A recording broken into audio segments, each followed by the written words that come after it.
Welcome back friends, this is current affairs funda. और आज की इस वीडियो में हम बात करेंगे नए कुछ क्वेश्चंस की जो हमारे एंगल्स के ऊपर आधारित प्रश्न हैं। और यहाँ पर एंगल सम प्रॉपर्टी का यूज डिफरेंट लेवल पर होता है। वीडियो नंबर 3 में हमने ट्रायंगल के कंसेप्ट डिस्कस किए थे और पार्ट 4 में हमने कुछ ऐसे क्वेश्चंस किए थे जो आपके एसएससी सीजीएल, CHSL, CPO या फिर अदर गवर्नमेंट एग्जाम्स में आए हुए हैं। और ये आज का क्वेश्चंस का वीडियो नंबर 5 होगा। तो आप इस वीडियो को ध्यान से नोट डाउन करें और साथ में जो क्वेश्चंस हैं इनको आप अपनी कॉपी में प्रैक्टिस भी कर लें।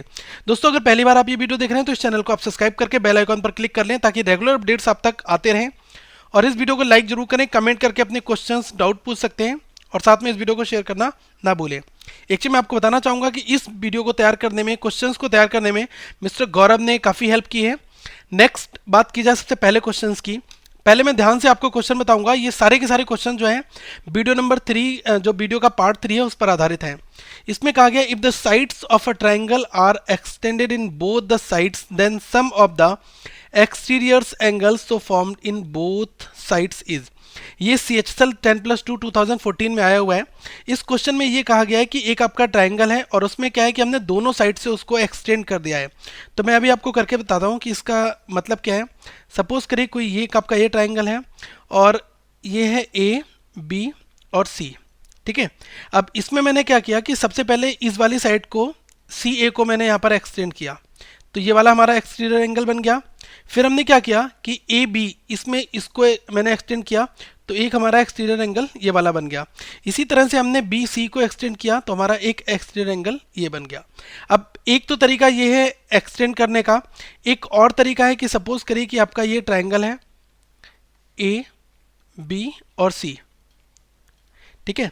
अब इसमें मैंने क्या किया कि इस BA को मैंने इस साइड से एक्सटेंड किया तो ये वाला आपका एक्सटीरियर बन जाएगा। और बात की जाए ये आपका CB है तो हमने इसको यहाँ पर एक्सटेंड कर दिया तो एक आपका ये एक्सटीरियर बन गया। और इसी तरह से बात की जाए कि AC है, हमने इसको यहाँ से एक्सटेंड किया तो आपका ये एक्सटीरियर बन गया, ठीक है। तो इसमें कहा गया कि आपको दोनों साइड से एक्सटेंड करना है और एक्सटीरियर एंगल्स फॉर्म करने हैं। तो क्वेश्चन ये पूछ रहा है then sum of the exterior angles. मैंने आपको बताया था कि पॉलीगन जो होता है कि जो एक ट्रायंगल है वो भी हमारा पॉलीगन होता है और एक्सटर्नल एंगल का समेशन जो होता है वो 360 डिग्री होता है, ठीक है। तो पहले वाले के केस में यहाँ पर तीनों को जोड़ लोगे 360 आएगा, इस वाले केस में 360 आ जाएगा। तो इस तरह से दोनों को ऐड कर लोगे तो कितना आ जाएगा 360 प्लस 360 और ये कितना हो गया 720 डिग्री, ठीक है। तो राइट आंसर हमारा क्या हो जाएगा 720 डिग्री, ये राइट आंसर है। आप समझ गए जितना भी एक्सटर्नल एंगल का जो समेशन होता है वो कितना होता है 360 होता है किसी भी पॉलीगन के, ठीक है। और ये आप नोट डाउन इसमें कर लें। नेक्स्ट सेकंड क्वेश्चन की यहाँ पर बात की जाए तो इसमें कहा गया है कि ABC is a triangle and the side AB, BC and C are produced to E, F and G respectively. इसमें कहा गया कि एक ट्रायंगल ABC है, ये हिंट की हम बाद में यूजेस बताएंगे। इसमें कहा गया कि ABC जो है वो एक ट्रायंगल है और इसकी साइड्स हैं AB, BC और CA। फिर इनसे हमने E, F, G जो है वो प्रोड्यूस किया है। अब एक मैं आपको फिगर यहाँ पर बनाकर दिखा रहा हूँ कि ये कैसा डायग्राम इसका बनेगा। सपोज करिए ये आपका एक ट्रायंगल है, ये आपका A है और ये हमारा B और ये हमारा C। क्या किया हमने AB, BC और CA से हमने प्रोड्यूस किया है E, F, G। तो सबसे पहले AB से हमने E प्रोड्यूस किया है तो हमने AB को आगे बढ़ाया और यहाँ पर ये आपकी लाइन क्या बन गई E। इसी तरह से नेक्स्ट जो है BC, अब हमने BC को आगे बढ़ाया तो ये क्या बन गया F यहाँ पर। फिर हमने क्या किया CA को हमने आगे बढ़ाया तो ये हमारा क्या बन गया G बन गया, ठीक है। अब क्वेश्चन हमसे ये पूछ रहा है कि एंगल CBE, यहाँ पर पूछ रहा है कि CBE जो है और ACF जो दोनों बराबर हैं। तो देखो CBE ये वाला एंगल जो है वो कितना दिया हुआ है 130 डिग्री और ACF ये वाला एंगल जो है ये कितना दिया है 130 डिग्री, ठीक है। ये 130 दिया है, ये 130 दिया हुआ है। अब साथ में हमसे पूछा गया है कि वैल्यू पूछिए GAB की। तो देखो G ये है, ठीक है, GAB मतलब कि आपसे ये वाला एंगल पूछा गया है GAB, ये वाला एंगल जो है ये आपको फाइंड आउट करना है। मैंने आपको बताया था कि sum of all the exterior angles, मतलब कि जितने भी एक्सटीरियर एंगल हैं उनका समेशन क्या होता है 360 डिग्री होता है। ये चीज़ आप नोट डाउन कर चुके हैं ऑलरेडी। तो इस हिसाब से हम कह सकते हैं कि CBE ये वाला हो गया आपका प्लस ACF, ठीक है, ये वाला और प्लस ये वाला आपका ये लास्ट वाला GAB, ठीक है। तो जी ए बी, इन तीनों का योग कितना हो जाएगा, 360 डिग्री हो जाएगा। अब इसमें से आपको दो चीज़ें दी हैं, सी बी ई ये आपका कितना दिया हुआ है, 130 डिग्री दिया हुआ है, और ए सी एफ ये भी आपको 130 डिग्री दिया हुआ है। और तो इस हिसाब से आप जी ए बी को यहाँ से कैलकुलेट कर सकते हैं। तो जी ए बी कितना आ जाएगा, ये 130 प्लस 130 260 हुआ, 260 अपोजिट साइड में जाएगा, 360 माइनस 260 360 माइनस 260 तो कितना आ जाएगा 100 डिग्री। तो हमें एंगल जी ए बी जो है आसानी से मिल गया यहाँ पर 100 डिग्री, ठीक है। और यही हमसे पूछा गया है, तो हमारा राइट आंसर क्या हो जाएगा 100 डिग्री। ये आपका सीजल टायर 1 2015 में ये क्वेश्चन आ चुका है, ठीक है। नेक्स्ट क्वेश्चन की हम बात करते हैं, थर्ड क्वेश्चन की। थर्ड क्वेश्चन में कहा गया है in a right angle triangle, एक राइट एंगल ट्राइंगल की बात करनी है आपको। The product of two sides is equal to half of the squares of the third side that is hypotenuse, one of the acute angle must be. अब सीधा सीधा बात यह है कि एक आपको राइट एंगल लेना है, तो मैंने एक राइट एंगल यहाँ पर ले लिया। ये हमारा ए होगा और ये सी है सबसे बड़ी साइड, और ये आपकी क्या है बी। ये आपका 90 डिग्री है, तभी तो आपका ये राइट एंगल बन गया। अब इस राइट एंगल में कहा गया है कि two sides is equal to half of the squares of the third side, ठीक है। मतलब कि ए बी और बी सी, तो यहाँ पर हम क्या कह सकते हैं कि ए बी और बी सी का जो प्रोडक्ट है वो क्या है, हाफ है, और तीसरी साइड का स्क्वायर है ए सी का स्क्वायर। ये इक्वेशन आपको 1 दी हुई है। फिर कहा गया है जो हाइपोटेनस, इसी को तो हम हाइपोटेनस कर्ल भी कहते हैं। फिर पूछा है one of the acute angle must B, इसमें से एक एक्यूट एंगल आपको बताना है, ठीक है। तो अब हमें एक ये चीज पता है कि अगर ये राइट एंगल ट्राइंगल है तो इस हिसाब से क्या कह सकते हैं, ए सी स्क्वायर कर्ण का स्क्वायर बराबर क्या होता है, आधार का स्क्वायर प्लस लंब का स्क्वायर, ये होता है ना, A B square plus B C square, ये आपने देखा होगा।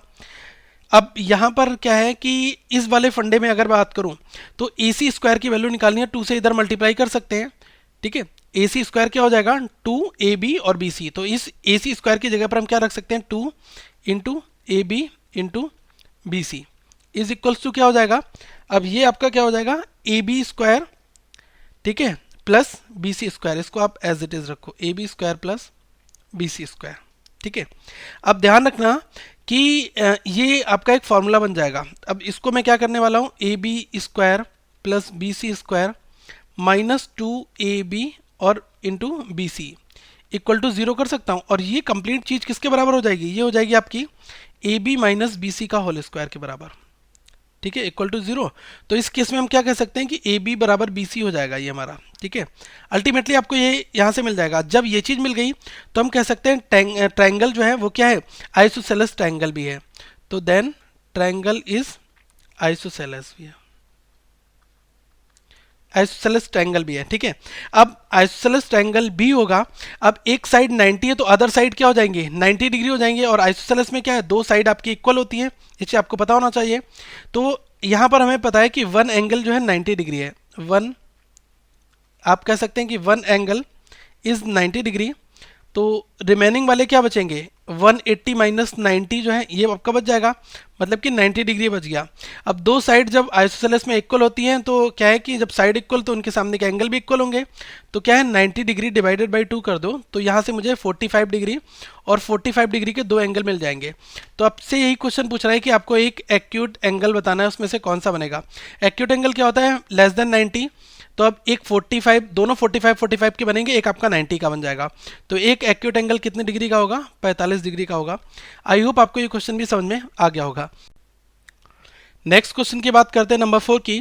इसमें कहा गया the side BC of a triangle ABC is extended to D if angle ACD is 120 degree and angle ABC is half of angle CAB, then you have to find out the value of angle ABC। देखो question बहुत आसान है। इसमें कहा गया है कि एक एंगल ABC है जिसमें आपने BC को एक्सटेंड कर दिया D तक, और आपको एक एंगल दिया है ACD 120 डिग्री का, और साथ में एक कंडीशन दी है कि ABC equal to half angle of CAB।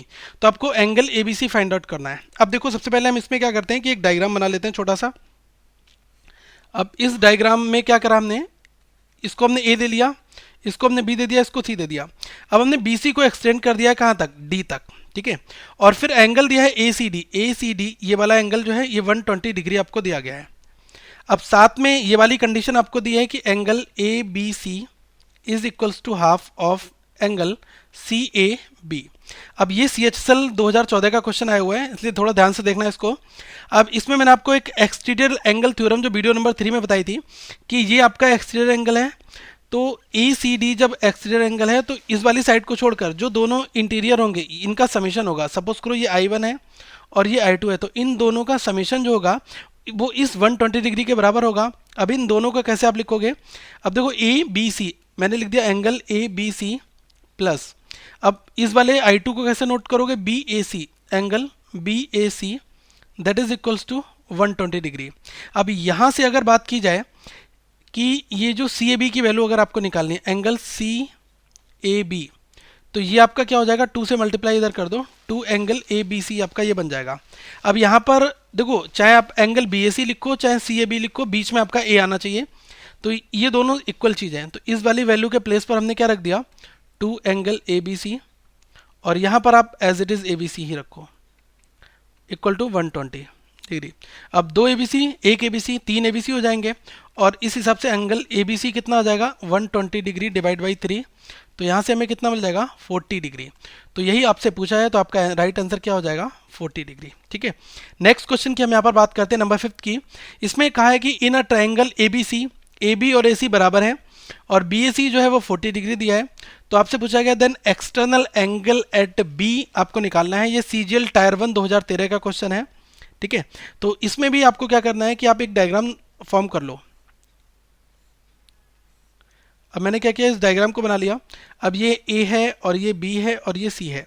अब इसमें कहा गया है कि AB और AC दोनों बराबर हैं, AB और AC मतलब कि ये लाइन और ये लाइन दोनों इक्विवेलेंट हैं।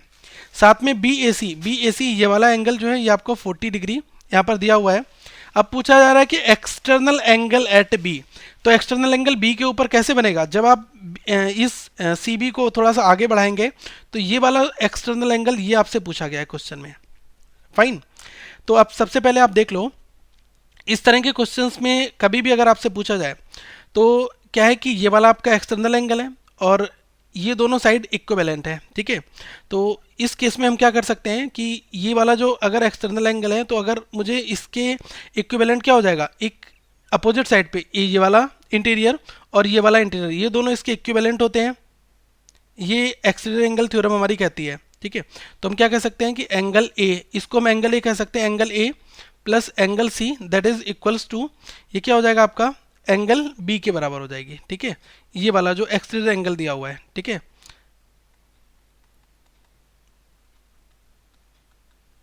अब एक चीज़ यहाँ पर और ध्यान से देखना कि B और C दोनों इक्वल हो जाएंगे। ये क्यों होंगे, क्योंकि जब दोनों साइड इक्विवेलेंट हैं तो इनके सामने के एंगल्स भी इक्वल होंगे। ठीक है, तो अब ये 40 है तो हम क्या करेंगे 180 माइनस 40 डिग्री को लेस करेंगे तो कितना आ जाएगा 140 डिग्री, और इसको आप 2 से डिवाइड कर दो तो ये मुझे पता चल गया कि 70 डिग्री के दोनों हो जाएंगे। ठीक है, 70 डिग्री का ईच हो जाएगा। तो इस हिसाब से अगर आपको फाइंड आउट करना है, क्वेश्चन क्या पूछा जा रहा है कि एंगल B आपको फाइंड आउट करना है। ठीक है, ये वाला, तो एक आपका पता चल गया कि ये 70 डिग्री आ गया और ये 70 डिग्री आ गया। अब ये पता था कि इसके इक्विवेलेंट में क्या होता है, अपोजिट वाले दोनों इंटीरियर होते हैं 40 प्लस 70, तो हम कह सकते हैं 40 degree plus 70 degree that is 110। ये आपका राइट आंसर हो जाएगा, और ये किसके इक्विवेलेंट हो गया, इस एक्सटीरियर B वाले के। ठीक है, आई होप आपको ये क्वेश्चन भी समझ में आ गया होगा। नेक्स्ट बात करते हैं अगले क्वेश्चन की, नंबर 6 की। इसमें कहा गया कि इन अ ट्राइंगल ABC, एक ट्राइंगल है ABC और उसमें साइड BC जो है उसको हमने D तक बढ़ाया, BC is extended up to D such that CD equal to AC if angle BAD equal to is equals to 109 degree and angle ACB is equal to 72 degree, then value of angle ABC। ये आपका CGL tyre 1 2013 का exam में आया हुआ question है। तो अब देखो इसको कैसे हमें करना है। एक हमने कोई ट्राइंगल लिया है ABC, ये आपका A है और ये B है और ये C है। फिर हमने क्या किया कि BC को D तक बढ़ा दिया, BC को हमने D तक बढ़ा दिया। ठीक है, ये हमारा D है, BC को हमने D तक बढ़ाया जिससे आपका CD और AC दोनों इक्विवेलेंट हो गया। CD और AC ये दोनों साइड जो है इक्वल हो जाएंगी। अब कहा गया है कि if BAD is 109 degree, BAD, अब देखो क्या करो, इस वाले को आप डॉटेड लाइन से मिला दो, तो ये कह रहा है BAD मतलब कि ये पूरा वाला एंगल जो है ये आपका 109 डिग्री है। फिर साथ में कहा गया है कि ACB वो कितना है 72 डिग्री है, AC बी, मतलब ये वाला ट्राइंगल जो है ये इतना वाला, ये कितना है 72 डिग्री। फिर पूछा है कि आपको ए बी सी की वैल्यू निकालनी है कि ए बी सी, ठीक है, ये आपको फाइंड आउट करना है कि ये वाला आपका एंगल कितना बनेगा, ठीक है। अब ये एंगल आपको निकालना है तो आप क्या करो कि ये छोटा वाला पार्ट अगर आपको निकल के पता चल जाए, ये वाला एंगल मतलब कि बी ए सी अगर मुझे पता चल जाए तो मैं आसानी से इस क्वेश्चन को सॉल्व कर सकता हूँ, ठीक है। अब यहाँ पर क्या है, फिर से वही एक्सटीरियर एंगल थ्योरम का कंसेप्ट हम लगा सकते हैं कि ये जो 72 डिग्री है तो इसके साइड में एक ये वाला ट्राइंगल जो है, ये वाला इंटरनल वाला और ये वाला, ये दोनों का समेशन जो है इस 72 डिग्री के इक्विवेलेंट होगा। तो हम कह सकते हैं कि angle C A D plus angle C D A that is equals to 72 degree, ठीक है। और ये दोनों जब साइड इक्वल हैं तो इनके सामने के एंगल भी इक्वल होंगे, तो ये दोनों एंगल भी इक्वल हमारे हो जाएंगे, ठीक है। तो इस हिसाब से हम क्या कह सकते हैं कि जब ये दोनों इक्वल हो जाएंगे तो कुछ भी मान लो इसको, तो एक आपका क्या आ जाएगा 72 डिग्री डिवाइड बाई 2 हो जाएगा, मतलब कि 36 डिग्री आ गया। तो इसकी बात हम क्या कह सकते हैं कि हमें 36 डिग्री पता चल गया कि इतना वाला पोर्शन जो है ये 36 डिग्री आ गया, और इसकी अभी कोई ज़रूरत नहीं है आपको, ये भी 36 डिग्री हो जाएगा, ठीक है, क्योंकि दोनों इक्वल हैं। अब ध्यान रखना कि पूरा जो है यहाँ से यहाँ तक का 109 था और इतना वाला पार्ट आपको 36 मिल गया, तो 109 माइनस 36 अगर आप करते हैं तो ये आपको कितना मिल जाएगा 73 डिग्री मिल जाएगा। तो 73 कितना हो जाएगा, इस वाले एंगल की वैल्यू हो जाएगी बी ए सी। तो हम कह सकते हैं एंगल बी ए सी अगर आपको निकालना है तो आप क्या करेंगे 109 डिग्री माइनस 36 डिग्री, तो कितना आ गया 73 डिग्री। तो अब आपको यहाँ पर ये वाला एंगल 73 डिग्री आपको पता चल गया, ठीक है। अब आप भाई लगा दो एंगल सम प्रॉपर्टी कि तीनों एंगल का समेशन क्या होता है 180 होता है। तो यहाँ पर आपको फाइंड आउट करना है ए बी सी, ठीक है, एंगल ए बी सी। तो हम क्या कर सकते हैं angle A B C plus B A C, angle B A C plus angle A C B that is equals to 180 degree होता है। अब यहाँ से आपको दो पता है 73 प्लस 72, तो ये कितना हो जाएगा 73 डिग्री प्लस ये 72 degree is equals to 180 degree, ठीक है। और इस तरह से जब आप इन दोनों को ऐड कर लोगे और ये कितना हो जाएगा आपका 70 और 70 140 145 डिग्री, और ये आपका A B C as it is रहेगा। तो एंगल ए बी सी की अगर वैल्यू आप निकालते हैं तो ये कितना आ जाएगा 180 माइनस 145 डिग्री। तो इसमें से अगर आप इसको लेस करोगे कितना आ जाएगा आपका 35 डिग्री। तो ये वाला आपका कितना आ गया 35 डिग्री, ठीक है। तो इस तरह से हम इस क्वेश्चन को सॉल्व आसानी से कर सकते हैं। नंबर 7 क्वेश्चन की अगर बात की जाए तो 7th क्वेश्चन में कहा गया है ABC is an isosceles triangle with AB equal to AC. The side BA is produced to D such that AB equal to AD. If angle ABC is 30 degree, then angle BCD is equals to, ये CHSL 2013 का question आया हुआ है, ठीक है। अब इसमें भी सेम छोटा सा एक डायग्राम बनेगा, ये आपका A, B और C। अब इसमें कहा गया है कि AB और AC जो है वो दोनों इक्वल हैं, तो AB और AC ये दोनों इक्वल हो गए, ठीक है। फिर कहा गया कि जो साइड BA है इससे हमने प्रोड्यूस किया है D को, तो BA हमने इसको थोड़ा सा आगे बढ़ाया और एक नई साइड आपकी बन गई D, ठीक है। फिर AB और AD इक्वल हैं, तो AB इस इक्वल्स टू AD, ये दोनों भी इक्वल हो जाएंगे। ये इसमें कहा गया है क्वेश्चन में। ABC 30 डिग्री दिया हुआ है, ABC मतलब ये वाला जो एंगल दिया है वो कितना दिया है 30 डिग्री दिया हुआ है, और आपसे पूछा गया है कि BCD पूछा गया है, ठीक है। अब ये B है, ये C है और ये D है, मतलब कि ये बाहर वाला एंगल पूछा गया है BCD, ये सबसे बड़ा वाला, ये पूरा आपको कैलकुलेट करना है एंगल BCD की वैल्यू क्या आएगी, ठीक है। क्वेश्चन बहुत आसान है, थोड़ा सा ध्यान से देखना, ठीक है। अब यहाँ पर क्या है कि ये ACB की अगर बात की जाए, ACB ये केवल ये वाला एंगल, तो ये भी 30 हो जाएगा क्योंकि दोनों साइड पैरेलल हैं और एक एंगल मुझे 30 पता है। तो जब साइड इक्वल है तो आमने सामने के एंगल भी इक्वल हो जाएंगे, तो ये भी 30 हो जाएगा, ठीक है। अब यहाँ पर इसको हम कह सकते हैं इक्वल लाइन एंगल कहते हैं, तो इस वजह से ये कितना आ गया, हम लिख सकते हैं कि angle ACB that is equal to 30 degree, ठीक है।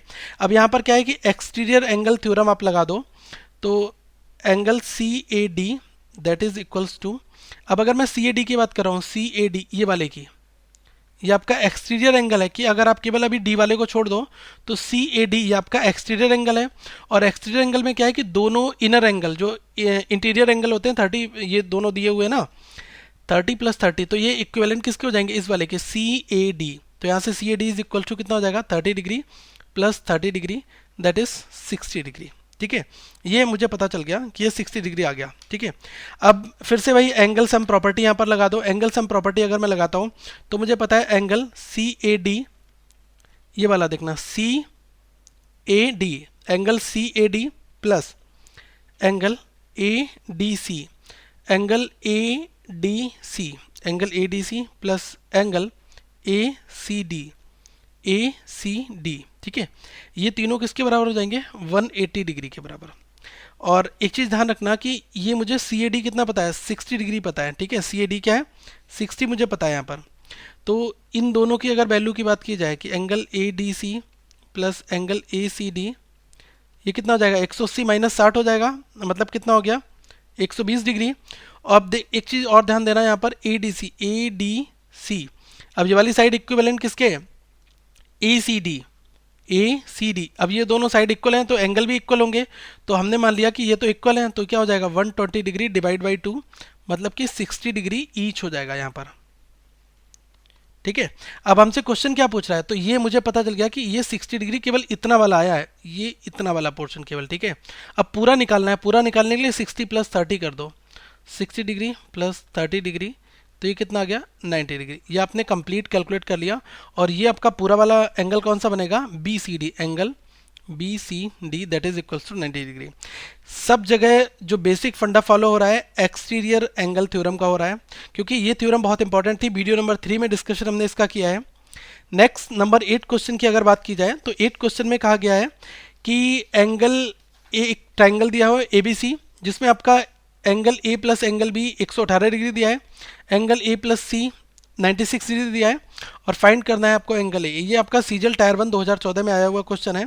तो बहुत आसान है, आप क्या करो कि तीनों एंगल का समेशन क्या होता है आपका 180 होता है, तो हम कह सकते हैं angle A plus angle B plus angle C that is equals to कितना है 180 डिग्री। और ए और बी आपको 118 दिया हुआ है, मतलब कि इन दोनों के प्लेस पर हमने 118 डिग्री रख दिया, plus angle C is equals to 180 degree. तो यहाँ से आपको एंगल सी की वैल्यू मिल गई, तो 180 - 118, तो 180 में से जब आप 118 को लेस करोगे तो कितना मिल जाएगा 62 डिग्री आपको मिल गया यहाँ पर ये। अब क्या करना है कि आपसे एंगल ए पूछा गया है, अब इस 62 को आप इस वाली इक्वेशन में पुट कर दो, angle A plus angle C equal to 96 degree. अब यहाँ पर क्या है कि एंगल सी की वैल्यू मुझे पता है 62 डिग्री, तो यहाँ पर एंगल ए क्या हो जाएगा 60 डिग्री उधर चला जाएगा, 96 - 62, तो ये कितना आ जाएगा 34 डिग्री।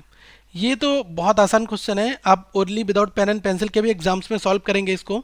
ठीक है, एक और नेक्स्ट क्वेश्चन की हम यहाँ पर बात करते हैं। इसमें कहा गया है कि एक एंगल ट्राइंगल है ए बी सी, और इसमें आपको ए और बी 70 डिग्री दिया है और बी और सी 130 दिया हुआ है। तो आपको फाइंड करना है एंगल ए। सेम वही है कि एंगल सम प्रॉपर्टी आपको फॉलो करना है यहाँ पर, और आपका आंसर जो है ये यहाँ पर भी 50 आएगा। ठीक है, बिल्कुल सेम वही फंडा फॉलो करना है कि A plus B plus C equal to 180, और ए बी आपको मिला है तो एंगल सी निकाल दिया।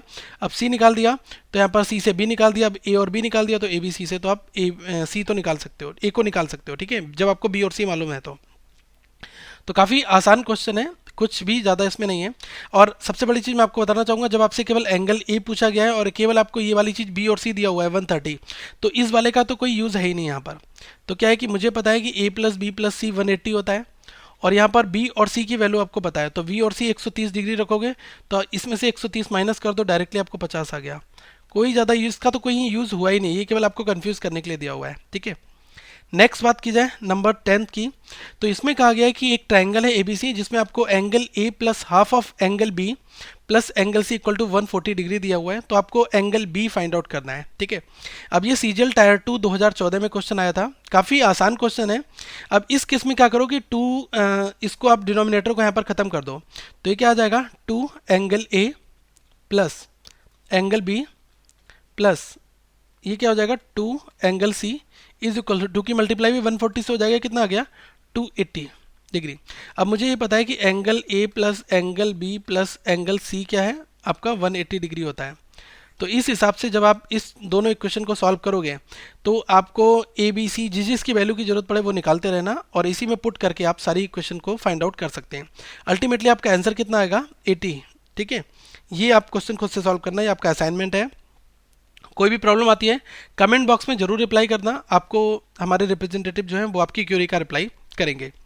11th क्वेश्चन की अगर दोस्तों बात की जाए, 11th क्वेश्चन में कहा गया है कि in isosceles triangle if the unequal angle is twice the sum of the equal angles then each equal angle is। Question बहुत आसान है कि एक आइसोसेलेस ट्राइंगल है और इसमें जो अनइक्वल एंगल है वो दुगना है किसका, sum of the equal angles. ठीक है, तो अगर देखो बात की जाए तो ये आपका x है और ये x है और ये आपका y है। ठीक है, एज्यूम कर लिया। तो इसमें कहा गया है कि अनइक्वल एंगल मतलब कि जो आपका y है वो किसके बराबर होगा, ट्वाइस ऑफ मतलब कि दो गुना होगा किसका, sum of equal angle. Equal angle x plus X है तो ये कितना आ जाएगा x प्लस एक्स। यही चीज़ मैंने यहाँ पर भी आपको हिंट में भी लिख दी है ताकि आपको समझ में आ जाए। अब ये x प्लस एक्स 2x हो गया, 2x इंटू 2 कितना हो गया 4x इक्वल टू बाई हो गया। अब आपको ये चीज़ यहाँ पर मिल गई। अब मुझे ये चीज़ पता है कि तीनों एंगल जो है यहाँ पर एंगल सम प्रॉपर्टी लगा दो कि तीनों एंगल जो है x प्लस अब बाई की वैल्यू कितनी आ गई है 4x, यहाँ पर आप 4x पुट करो, ये कितना होता है 180 डिग्री होता है, यही रखा है यहाँ पर। अब इस तरह से आप क्या करोगे कि आपका ये 4 1 5 और 6 6x बराबर 180, तो x की वैल्यू कितनी आ जाएगी 30 डिग्री। ठीक है, x आ गया। फिर आपसे पूछा क्या गया है यहाँ पर, then each equal angle is. ठीक है, तो इस तरह से हम निकाल सकते हैं कि ये 30 हो गया तो ये वाला x की वैल्यू ही पूछी है तो ये 30 डिग्री होगा, ये 30 डिग्री होगा। ठीक है, इस तरह से हम ये कैलकुलेट कर सकते हैं। फाइन, नेक्स्ट बात की जाए 12th क्वेश्चन की, तो इसमें हमने कंप्लीटली आपको हिंट दे रखा है लेकिन मैं आपको एक बार बताना चाहूँगा। इसमें कहा गया है कि एक ट्रायंगल है ए बी सी और जिसमें आपको क्या कहा गया है, ये इक्वेशन दी है angle A B C is equals to 5 of angle A C B, पहले इक्वेशन। फिर कहा गया है कि angle B A C is equal to 3 of angle A C B. फिर आपसे ए बी सी पूछा गया है, बहुत ही आसान क्वेश्चन है। अब इसमें करना क्या है आपको, हमें ये पता है कि एंगल सम प्रॉपर्टी कहती है कि तीनों एंगल जो हैं, तीनों जो एंगल है उनका समेशन क्या है कि 180 होगा। ठीक है, अब यहाँ पर ए बी सी की वैल्यू दी है 5 of angle A C B, तो इस ए बी सी की जगह पर मैंने क्या रख दिया 5 of angle A C B मैंने पुट कर दिया एज इट इज। ठीक है, फिर कहा गया है कि बी ए सी जो दिया है वो 3 of angle A C B, तो बी ए सी की जगह पर क्या रख दिया 3 of angle A C B मैंने रख दिया। ठीक है, जो ऊपर दिया है भाई यहाँ पुट कर दिया और ए सी बी को आप एज इट इज रखो। तो देखो ये भी ए सी बी, ये भी ए सी बी, ये भी ए सी बी। अब ये 5 3 8 और 1 9, तो यहाँ से मैं क्या कह सकता हूँ कि 9 ए सी बी कितना होगा 180 और ए सी बी कितना आ जाएगा 20 डिग्री आपका। ठीक है, यहाँ से अगर आप फाइंड आउट करोगे तो आपका ए सी बी कितना निकल के आ गया 20 डिग्री आ गया। अब पूछा क्या आपसे, ए बी सी पूछा है, तो देखो ए बी सी में क्या दिया हुआ है 5 ऑफ ए सी बी और ए सी बी कितना गया 20 डिग्री, तो यहाँ पर आप रख दो 20 degree into 5 that is equals to 100 degree. तो यहाँ से अगर आपको इस ए बी सी की वैल्यू निकालनी है तो आपको ये फंडा फॉलो करना होगा, राइट आंसर हमारा 100 डिग्री आएगा। ठीक है, ये क्वेश्चन भी आपको समझ में आ गया। नेक्स्ट बात करते हैं 13 क्वेश्चन की, वो भी कुछ इसी से मिलता जुलता क्वेश्चन है। अब इसमें कहा गया है कि एक ट्रायंगल है ए बी सी जिसमें कहा गया है कि twice of angle A is equals to thrice of angle B is equal to 6 of angle C. तो आपको वैल्यू निकालनी है एंगल बी की। ये CHSL 2014 में क्वेश्चन पूछा गया था। अब क्या है कि इसको हम रेशियो में कन्वर्ट कर लेते हैं। अब कभी भी अगर आपको क्वेश्चन को रेशियो में कन्वर्ट करना है तो आप क्या करें कि 2 3 6, इसमें 2 3 और 6 इसका एलसीएम ले लें तो 6 आ गया। अब इससे डिवाइड कर दो।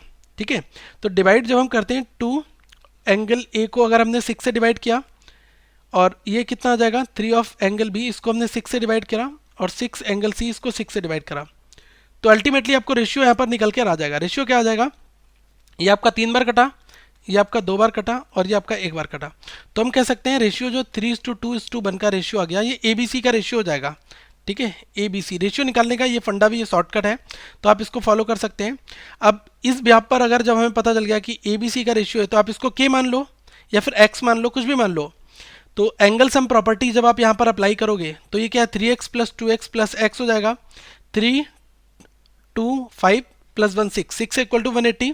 एक्स की वैल्यू कितनी आ जाएगी यहाँ से 30 आ गई। एक्स की वैल्यू कितनी आ गई 30 डिग्री आ गई आपकी। अब यहाँ से पूछा क्या है कि एंगल बी निकालना है, तो बी का रेशियो 2 है, तो आप इस ये कितना आ जाएगा 2x हो जाएगा। 2x निकालने के लिए क्या करना है 2 इंटू 30 मतलब कि 60 आपका 60 डिग्री, ये आपका राइट आंसर हो जाएगा। ठीक है, ये हिंट फॉलो आप कर सकते हैं। नेक्स्ट क्वेश्चन की बात की जाए 14 क्वेश्चन की, तो इसमें कहा गया है, ये थोड़ा सा लैंग्वेज आपको क्वेश्चन देखने में बड़ी लग रही होगी लेकिन है कुछ नहीं इस क्वेश्चन में। ये सीजीएल के टायर 1 2015 में क्वेश्चन पूछा गया था आपसे। इसमें कहा गया है a ship after sailing 12 kilometre to about south from a particular place covered 5 kilometre more to about east then the straight way distance of ship from the place is. देखो क्वेश्चन में कहा गया है कि एक शिप जो है वो क्या करता है 12 किलोमीटर, ये डायरेक्शन चार्ट एक बार आप देख लो, ये नॉर्थ है, ये साउथ है और ये ईस्ट है और ये वेस्ट है। इसमें कहा गया है कि एक शिप जो है वो 12 किलोमीटर टुवर्ड साउथ जाता है किसी भी पार्टिकुलर प्लेस से। तो साउथ के लिए जाना है तो नीचे जाना है, तो वो आप क्या करा उसने 12 किलोमीटर जो है वो इस प्लेस पर पहुंच गया। अब इसके बाद में क्या कहा गया कि उसके बाद में covered 5 kilometre more towards east. अब इस पोजीशन पर ईस्ट की ओर जाना है तो ये डेफिनेटली इस साइड की ओर जाएगा, 5 किलोमीटर और गया, अब वो यहाँ पर पहुँच गया। फिर क्वेश्चन पूछ रहा है कि आपको डायरेक्ट स्ट्रेट अवे डिस्टेंस बतानी है इस प्लेस से लेकर इस प्लेस तक की। तो यहाँ पर इसको आप ए मान लो, इसको बी मान लो, इसको सी मान लो। आपसे ए सी पूछा है तो ए सी की वैल्यू बहुत आसानी से फाइंड आउट कर सकते हैं। तो क्या होता है A C square equal to क्या होता है A B square plus B C square होता है। तो यहाँ से ए बी कितना है 12 स्क्वायर और ये बी सी कितना है 5 स्क्वायर। तो 12 स्क्वायर कितना होता है 144 और 5 स्क्वायर कितना होता है 25। 144 प्लस 25 कितना हो जाएगा 169। तो हम कह सकते हैं कि ए सी स्क्वायर इक्वल टू 169 हो गया। तो ए सी कितना हो जाएगा अंडर रूट 169 मतलब 13। तो ए सी कितना आ जाएगा 13। और वैसे भी 5 12 13 ट्रिपलेट होता है, मैंने आपको बताया था।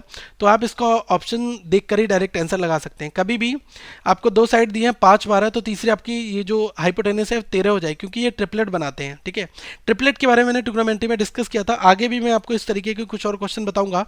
एक और क्वेश्चन यहाँ पर दोस्तों हम लेते हैं। इसमें कहा गया है a man goes to 24 metre due west and then 10 metre due north. तो इसमें भी same H square equal to B square plus P square, मतलब कर्ण स्क्वायर बराबर आधार स्क्वायर प्लस लंब स्क्वायर, यही फार्मूला आपको यहाँ पर भी अप्लाई करना है।